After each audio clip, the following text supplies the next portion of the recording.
मुजफ्फरनगर में अकीदत और भाईचारे के साथ मनाई गई ईद, कड़ी सुरक्षा में संपन्न हुआ आयोजन। मुजफ्फरनगर में ईद उल फितर का पर्व पूरे उत्साह, श्रद्धा और भाईचारे के माहौल में मनाया गया। शहर की ऐतिहासिक ईदगाह पर मुख्य आयोजन हुआ, जहां हजारों की संख्या में लोगों ने एक साथ नमाज अदा की और देश में अमन चैन में खुशहाली की दुआ मांगी। नमाज की अगुवाई मुफ्ती अली हसन ने की, जबकि तनवीर आलम ने मुल्क की तरक्की और शांति के लिए विशेष प्रार्थना कराई। त्योहार को शांतिपूर्ण ढंग से संपन्न कराने के लिए प्रशासन ने कड़े सुरक्षा इंतजाम किए थे। ईदगाह और आसपास के क्षेत्रों में भारी पुलिस बल तैनात रहा। ड्रोन कैमरों के जरिए निगरानी की गई। वहीं LIU, डॉग स्क्वाड और बम निरोधक दस्ते भी अलर्ट पर रहे। प्रशासन की सतर्कता के चलते पूरा आयोजन शांतिपूर्वक और व्यवस्थित तरीके से संपन्न हुआ।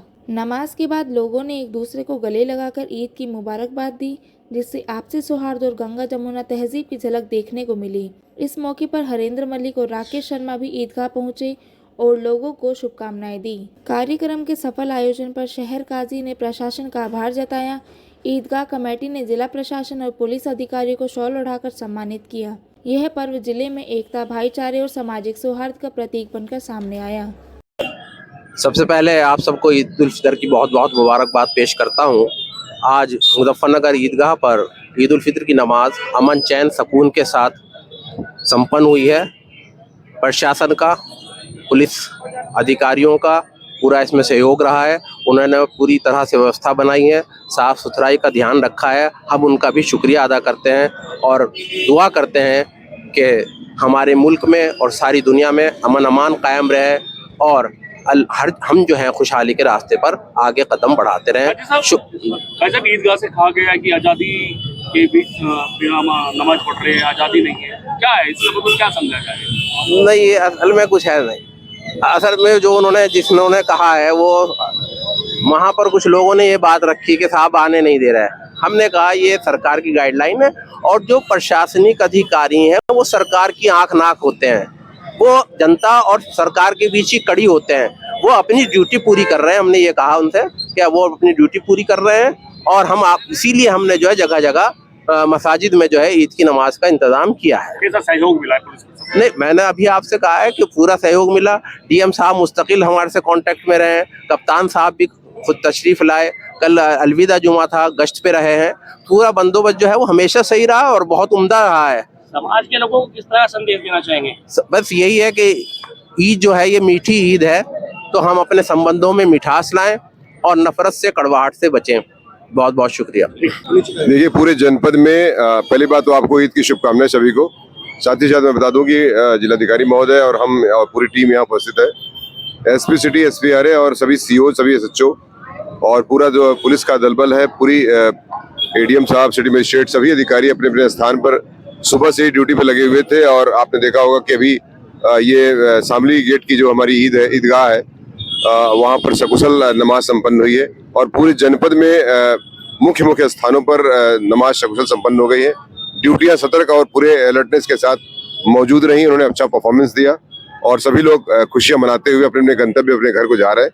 तो सभी को शुभकामनाएं और ड्यूटियां सकुशल संपन्न रही हैं और सभी जो ईद है की नमाज है सकुशल संपन्न हो रही है। जी बिल्कुल, ड्रोन कैमरे से निगरानी की गई है तथा जो हमारे CCTV कैमरे हैं हर जगह लगे हुए थे और कुशलता जो है हर जगह से प्राप्त हुई है और निश्चित तौर से ये पूरी ईद जो है सकुशल संपन्न हो रही है। आज ईदगाह पर नमाज पढ़ी गई है, क्या कहना चाहते हैं इस मौके पर? देखिए, सबको ईद की बहुत बहुत मुबारकबाद। इस देश में खुशहाली लेकर के ईद आवे, भाईचारा कायम हो, देश खुशहाल रहे, आपस में एकता बनी रहे, यही सब दुआ है। और जो भी दुआ हुई है वो भी ऐसी दुआ हुई है कि इस मुल्क की बेहतरी के लिए दुआ हुई है। एमपी साहब, दूसरी बार आपको ईदगाह पर देखा जा रहा है नमाज? नहीं, आपकी थोड़ा सा दुरुस्तीकरण करो। 82 से नहीं, 78 से मैं हर बार आता हूँ। पहले बाहर नमाज पढ़ते थे, लोग उधर को जाते थे, वहाँ खड़े हो जाते थे अपने घर के साथ। 78 से बराबर हम नमाज पर आते हैं और मैं जानता हूँ कि मुस्लिम भाई भी हमारे यहाँ दिवाली पर मिलने आते हैं। मैं भी आता हूँ, वो भी हमारे हर तीज त्योहार में आते हैं। हम एक दूसरे को अलग नहीं कर सकते। ये देश एक चमन है और चमन वो अच्छा होता है जिसमें कई तरह तरह के पौधे। वृक्ष तो हम कैसे कह सकते हैं। मैं 78 से आ रहा हूँ। संदेश ये है कि इन सब अपना खुशी खुशी मनावे और सबको खुशहाली लेकर रहे, सबकी मुराद पूरी हो।